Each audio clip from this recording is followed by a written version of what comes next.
Hi, everybody. It's Debbie here from the Cyber Scheme, and I'm here today with Shaun Peapell, who is the VP of Global Threat Services at Rootshell Security. And Shaun has joined me today because we've had lots of discussions over the last sort of 18 months since the Cyber Scheme started developing a Cyber Scheme Red Team Manager assessment. And Shaun is one of the first people to have actually achieved the assessment. He went through the pilot with us, so very early days, very early adopter. And I'd like to sort of talk to Shaun about why he did that and what his priorities were and why he decided to sort of go along and give it a go, and also his experience of the assessment itself. It's quite a different assessment as far as we're concerned. It's very much based on assessing competence rather than technical knowledge, and that's something that we think is a really important development for the provision of Red Team Manager assessment in the UK as we try and grow the workforce. We accept that Red Team is becoming a bit of a buzzword at the moment, and we really want to make sure that people understand what it is that the person running their team is actually capable of doing, and that's where this assessment comes in. So hi Shaun, thank you for joining me today. Do you want to give a few minutes introduction about where you've come from and what you do in your role at the moment? Yeah, absolutely. So thanks for having me, Debbie. It's great to be here. So yeah, as you can probably see, I'm an older gentleman. I've been in the industry of security for some years now.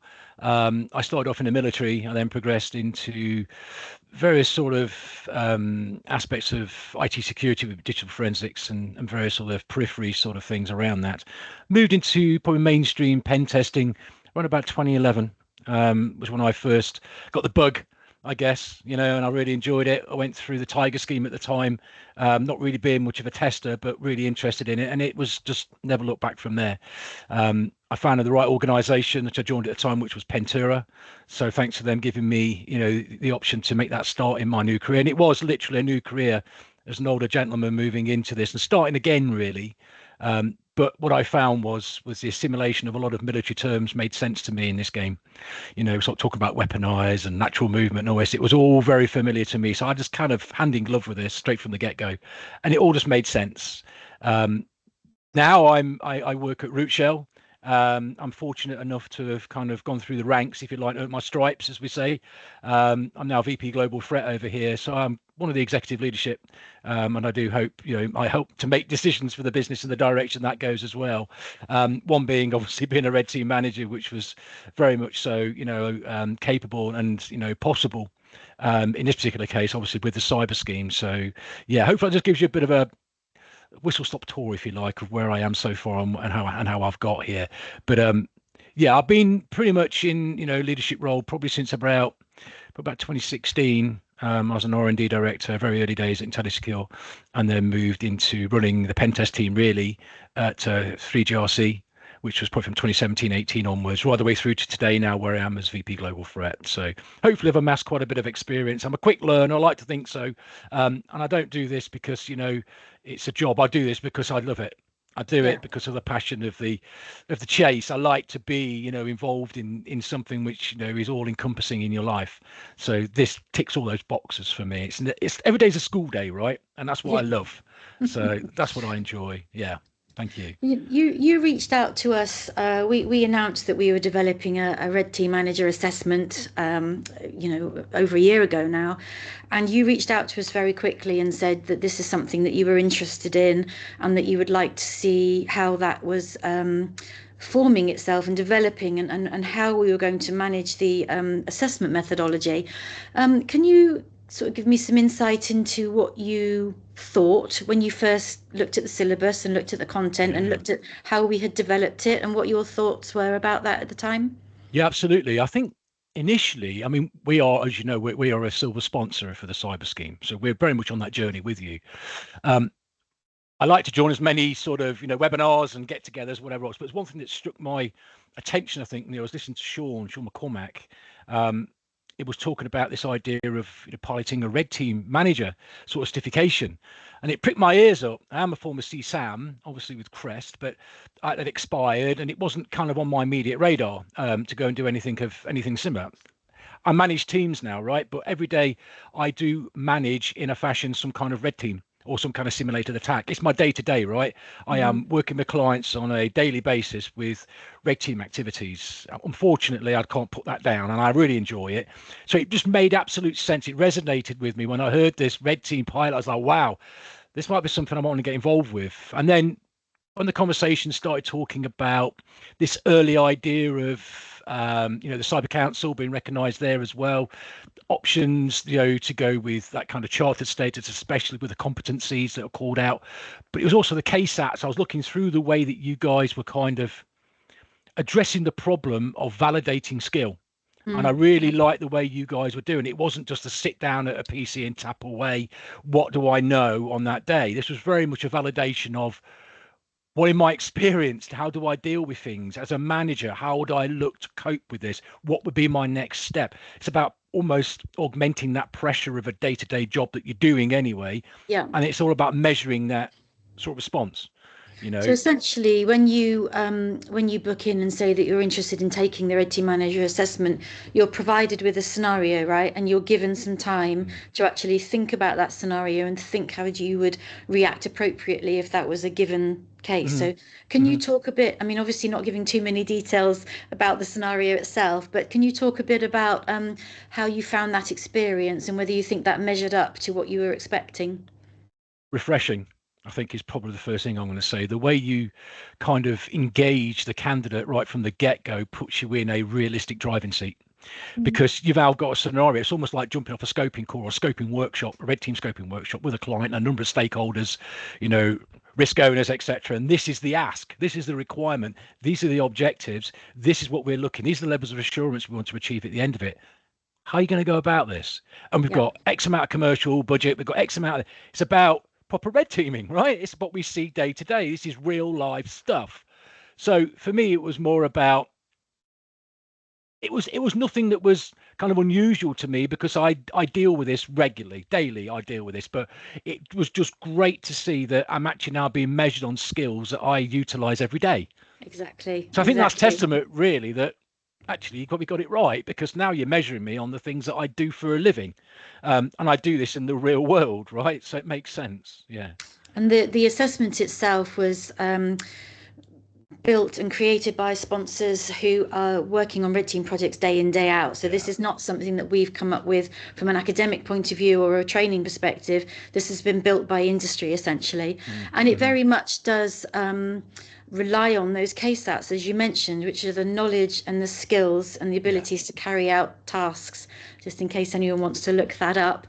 And essentially, it is about, like you say, being asked to give your experience and your response to something that you would definitely see as part of a role as a red team manager. This isn't about multiple choice. This isn't about brute force, having a go at a question and hoping for the best. You're absolutely being asked to drill down into the very depths of your knowledge. And I think that's the bit that people actually enjoy about the assessment. Yeah.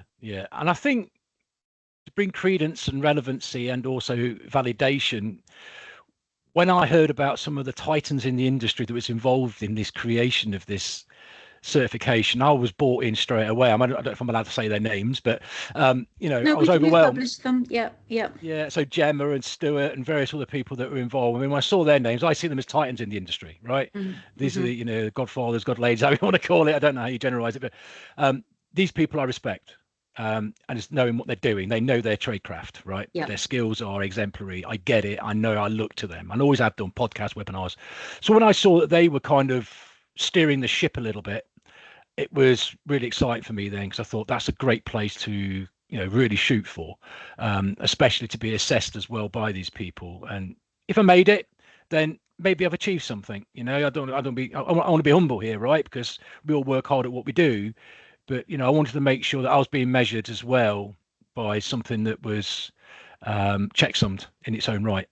And having these guys at the helm did that. So you had the scenario, you'd figured out what you were going to, the approach that you were going to take, and then you came into the cyber scheme and actually had that interview and had the assessment. How did you find that? Yeah, so the whole process, really, I think we probably had it harder than what potential candidates might have it in the future, because it was kind of it was fluid, right? It was quite dynamic because we're finding the way. What's the best way to assess a candidate? So we got hit with everything. I think, and I think some of the stuff's actually been stripped back now, what the final exam might look like, but we had everything in that day. And it was A great long because day. it was, but I'm not here for, counting minutes. I'm there to, be the best I can be and the team that I've got and everything else. But the day was great the way it was kind of put together. I liked it because it flowed. We had the prep time to build out a presentation, which we then delivered, and we were quizzed, and we actually delivered the presentation, which was basically the output from a scoping workshop. Essentially, we delivered that as part of like a PowerPoint, if you like. That was quite comprehensive. I'm very meticulous when it comes to creating documents like this anyway, so I had lots to say, and hopefully I covered all the bases. But and it's that point, you'll get cross-referenced, you will get validated, they will drill into certain elements of your skill set and experience that you have or you haven't mentioned as part of that sort of demonstration. And then we had an element of scenario-based questions. So there's going to be some things on keyboard, right, to validate some skills and knowledge, but it's not like a hard and fast technical sort of validation. This is more scenario based. What would be the ethics? What would be the legals? What would be the considerations about this? What things as a manager would you be thinking about in this particular scenario? So it was very much realistic and driven, I think, by real world sort of thought process, which was really great.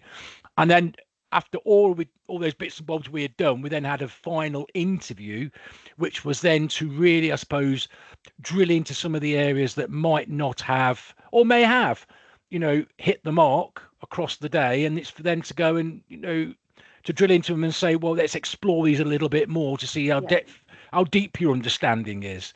And I think it was good, actually. I had some really good dialogue with Gemma. I mean, it was really interesting around Data Protection Act and controls and processes and all that kind of good jazz, and some of the history and the experience I've seen. So it was good to have that dialogue. And I think the exam, I think it promotes that. I think it actually puts dialogue on the table as well to discuss ideas and directions, because everyone's got a different experience. Yeah. We deal with different clients in different ways, different jobs that come up, there's different scenarios all the time, and no one person will act the same way. So it's always good to, I found the exam explored that as well, which I think that would just not be possible if this was a straightforward question and answer exam. Yeah. This brought this out of you. There's no real wrong answers as long as you can justify and explain the decisions that you've made in that situation. Yeah, I guess there's some. You could be widely wrong, but I think you're right. But there's also versions of what is right, and I think the exam allows you to explore that. It promotes discussion, and I think that's what a good manager should be doing anyway. Yeah, I mean it's a very robust assessment, as you noticed, and I think you're right. I think it's been streamlined a little bit now that we're running it as an ongoing assessment, and you definitely got everything thrown at you that day.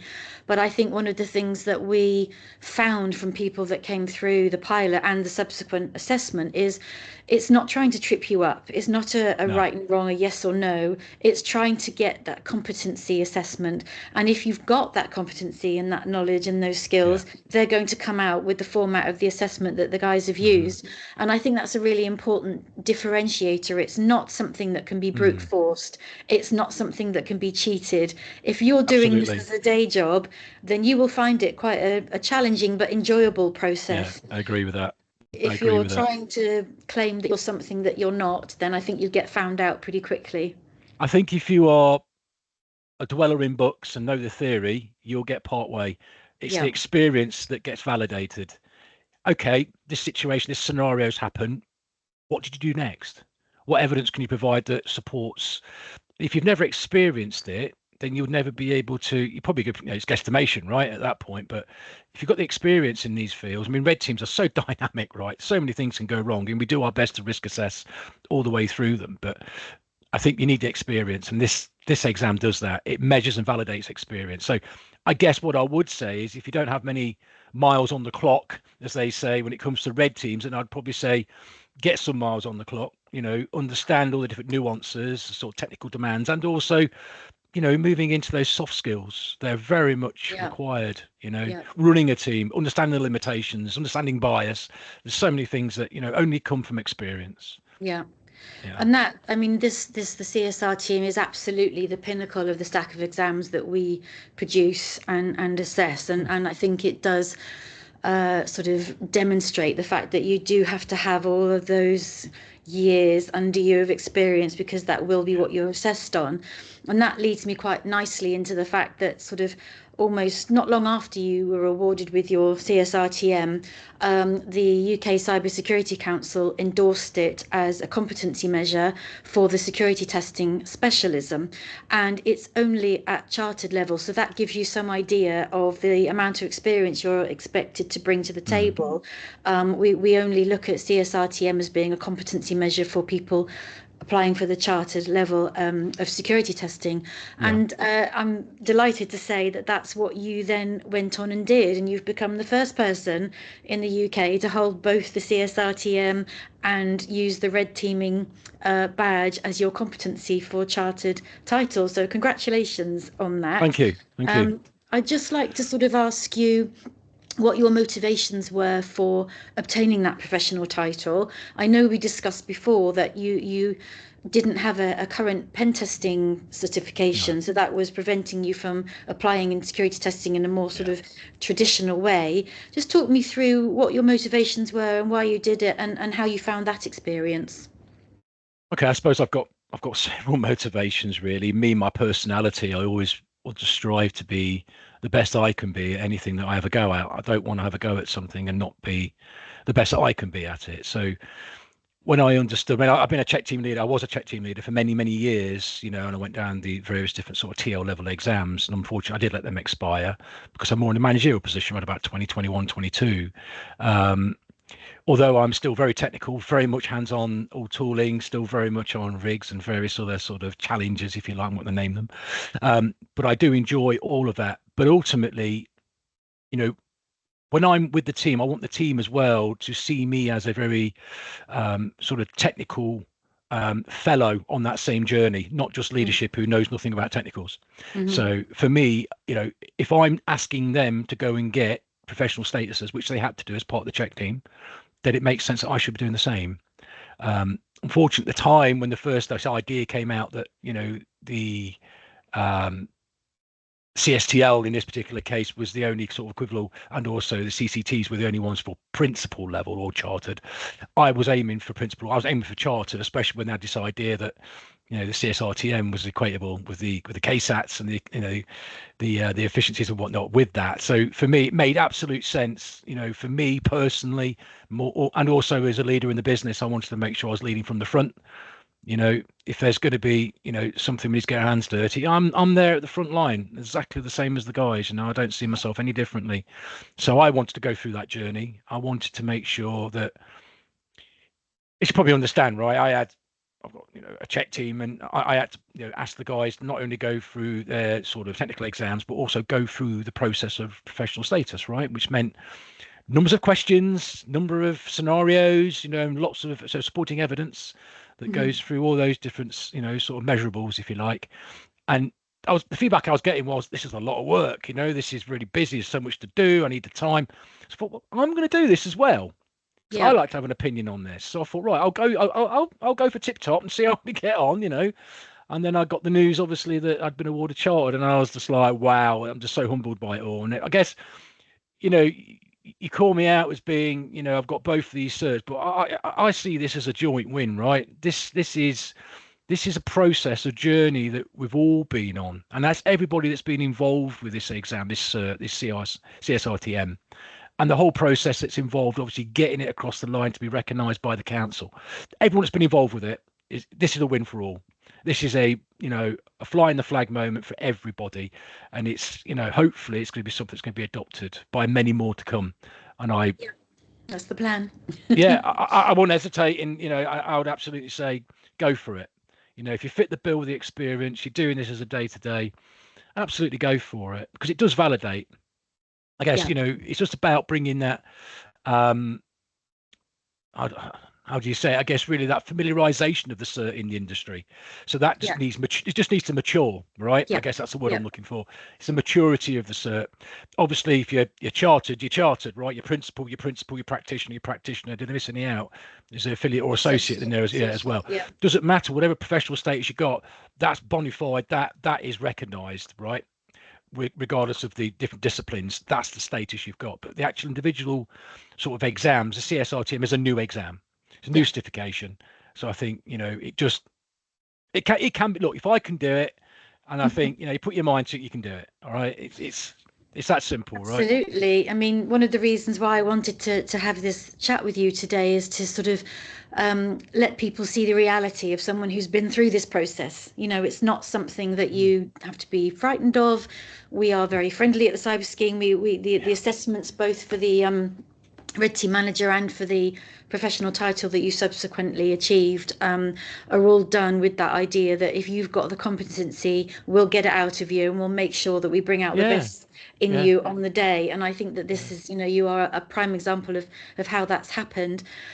Just before we finish, are there any, you've already said to people to sort of go for it, and this is a new assessment and we do need to sort of make sure that we get it out there and get people understanding what's involved. But are there any sort of last hints or tips that you would give to someone that's maybe thinking about doing it?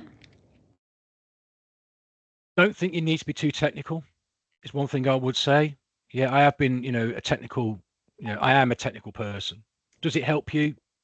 Yes, of course it does. But does that mean you're going to pass or fail, a CSR? No. I think if you've got experience in managing a team, I think that's the key thing here. It's in the name of the cert.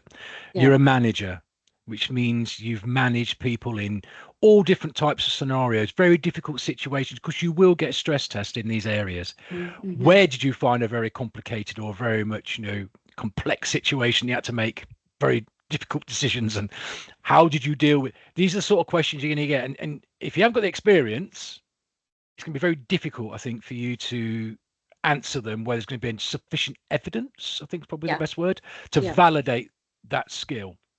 So it's real world, real life experience, a little bit of technical in there, not too much, but definitely managerial. And a very good understanding of laws, and all the ethics and everything that goes with red teaming, outside of that sort of technical umbrella. But that's what I would say ultimately. If you're in that seat and you're delivering red teams, as a manager, go for it. Yeah, absolutely. Brilliant. Thank you. Well, thank you ever so much for talking with me today. And I'll get this out there. And just for anyone listening, if you want to get in touch with the Cyber Scheme, if you've got any questions about taking the CSRTM or a professional title with us, please do reach out. But in the meantime, thank you, Shaun. And have a great afternoon, and catch up with you soon. Absolutely. Look forward to it. Thank you. Bye-bye.